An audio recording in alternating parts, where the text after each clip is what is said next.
ইনশাআল্লাহ এই সরকার যে কোনো মূল্যে তিস্তা ব্যারেজ মহাপরিকল্পনা বাস্তবায়ন করবে। তিস্তা নিয়ে কারো মাতব্বরি চলবে না। তিস্তা এই সরকারের অধীনেই হবে। যে কোনো উপায়, যে কোনো মূল্যে তিস্তার ব্যারেজ নির্মাণ হবে, বাস্তবায়ন হবে, এই সরকারের অধীনে হবে। রানিং যে বাজেট আছে সেই বাজেটেই হবে। কেউ ঠেকাতে পারবে না, কারো মাতব্বরি চলবে না।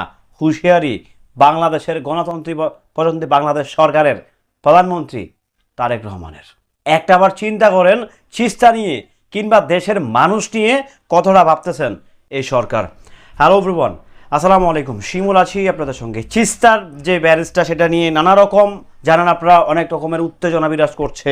ভারতের সঙ্গে বাংলাদেশের একটা ক্যাশ হওয়ার সম্ভাবনা আছে। সব মিলিয়ে মাননীয় প্রধানমন্ত্রী জনাব তারেক রহমান উনি কোনোভাবেই কারো উস্কানি, কারো সতর্কবার্তা, কারো কোনো কথা, কারো কোনো কিছুকে কানে নিচ্ছেন না। ওনার যেটা কথা, ওনার যেটা বাস্তবায়ন, উনি দেশের স্বার্থে, বাংলাদেশের জনগণের স্বার্থে যে কোনো কিছু করতে প্রস্তুত। আর এখন পর্যন্ত রাইট নাও মাননীয় প্রধানমন্ত্রী যে রোলটা কিংবা যে ক্যারেক্টারটা প্লে করতেছে 20 কোটি বাঙালির প্রতিনিধিত্ব উনি একাই করে যাচ্ছেন।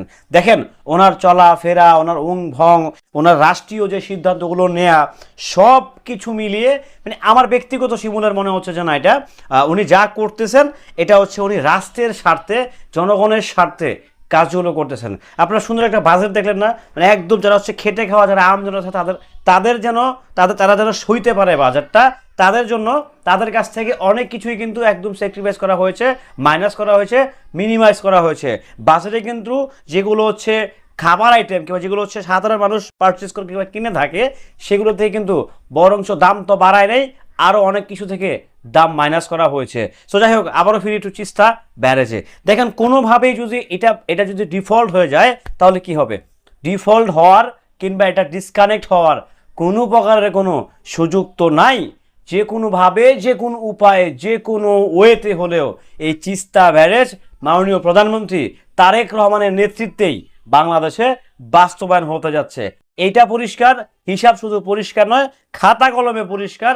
প্রিভিয়াস গভর্নমেন্ট থেকে শুরু করে আরও আগে যারা ছিলেন, তারা অনেকবার চেষ্টা করেছেন পানি বন্টনের মধ্য দিয়ে যেন একটা বাদ না দিতে হয়, সেটা করার চেষ্টা করেছেন। বাট যেহেতু ভারত শুনছে না, ওনারা যখন মনে যাচ্ছে তখন ছেড়ে দিচ্ছে, ওদিকে হচ্ছে ওই এলাকার মানুষগুলো হচ্ছে ভেসে যাচ্ছে, তাদের কৃষি, তাদের ফলনগুলো নষ্ট হচ্ছে। সো সেই দিক থেকে বাংলাদেশের জিডিপিতে অনেক বেশি ইম্প্যাক্ট পড়ছে। সো এটা ভাই প্রতি বছরে ভোগাচ্ছে। যদি এটাকে সারা জীবনের জন্য ধামাচাপা দিয়ে দেওয়া যায়, ডেফিনেটলি এটা দুর্দান্ত হবে, চমৎকার হবে। আর সেই জন্যই তো বাংলাদেশের প্রধানমন্ত্রী একদম চূড়ান্ত ডিসিশন, চরম লেভেলের হুঙ্কার কিন্তু উনি সংসদ ভবনে ছেড়ে দিয়েছেন। হিসাব পরিষ্কার, কথা পরিষ্কার, আওয়াজ একটা নয়, আওয়াজ মোটামুটি পরিষ্কার। তিস্তা কিংবা পদ্মা দুটাই হবে, দুটো একসঙ্গেই কাজ শুরু হবে, এই সরকারের আমলই হবে। চিন্তা করেন যে আপনার আমার কিংবা দেশের কথা কতটা ভাবছেন বর্তমান সরকার। যাই হোক, আমি অত্যন্ত আনন্দিত দেশের একজন নাগরিক হয়ে যে আমাদের দেশের কিছু ইম্পর্টেন্ট যে বাতগুলো আছে সেগুলো দিচ্ছেন, সেগুলো করার চেষ্টা করছেন। তো সব মিলিয়ে আমার কাছে মনে হচ্ছে না, তিস্তা ব্যারেজটা খুবই দরকার, খুবই প্রয়োজনীয় ওই এলাকার মানুষের জন্য। যাই হোক, সবাই ভালো থাকবেন, সুস্থ থাকবেন।